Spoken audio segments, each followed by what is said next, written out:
Most popular athlete in America, Adam Silver hypes Caitlin Clark after feat only LeBron James can match. The Athletic's Richard Deitsch had what seemed to be a bold take on the surface, but when actually broken down by the numbers, it feels more like common sense than a hot take. Put every one of Clark's games on national television. It's important to note that the Fever will be playing on national television in 41 of their 44 regular season games, which is the most for a single team in WNBA history. It's not like the league is neglecting its biggest star in any way. The list of athletes who top Caitlin Clark's stardom is very short. In fact, you can probably count on one hand the American athletes who are a bigger draw than the Indiana Fever superstar. LeBron James, Patrick Mahomes, Stephen Curry. How about Shohei Ohtani? Maybe. That's probably it, and even those names mentioned can be debated. Clark's popularity is hard to put into context as she heads into her second season in the WNBA. The Athletic's Richard Deitsch had what seemed to be a bold take on the surface, but when actually broken down by the numbers, it feels more like common sense than a hot take. Put every one of Clark's games on national television. It's important to note that the Fever will be playing on national television in 41 of their 44 regular season games, which is the most for a single team in WNBA history. It's not like the league is neglecting its biggest star in any way. Deitsch is just suggesting that they may as well flex the remaining three.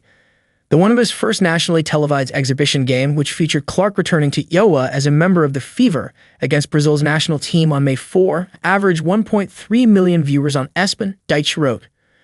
Only two of ESPN's 57 WNBA preseason games since 2010 have drawn a higher audience, according to Flora Kelly, ESPN's vice president of research. Both games featured LeBron James, including a 2017 preseason game between the Cleveland Cavaliers and Chicago Bulls, 1.4 million viewers, and a 2018 preseason game between the Golden State Warriors and Los Angeles Lakers, 2 million viewers. In other words, Clark's stardom may rival James, and the numbers support it. However, there is a balance between promoting Clark and not neglecting the league's other big-name stars, such as A'ja Wilson and Breanna Stewart. WNBA Commissioner Cathy Engelbert appeared on the Bill Simmons podcast and explained how she and the league approached the balancing act. It is a balance, but she's a generational talent, Engelbert said. No league is ever about one player, but in this case, Caitlin brought tens of millions of new viewers into the league. There's no denying that impact, not just in the WNBA, but the world of sports. Adam Silver, and I talk all the time about this. She's the most popular athlete in America. Engelbert referenced WNBA Commissioner Adam Silver, who works closely with Engelbert and seems to understand the magnitude of Clark's popularity. And while Deitsch's suggestion of the Fever playing in every primetime slot isn't happening, it's not as crazy as it sounds. After all, what's 3 more games?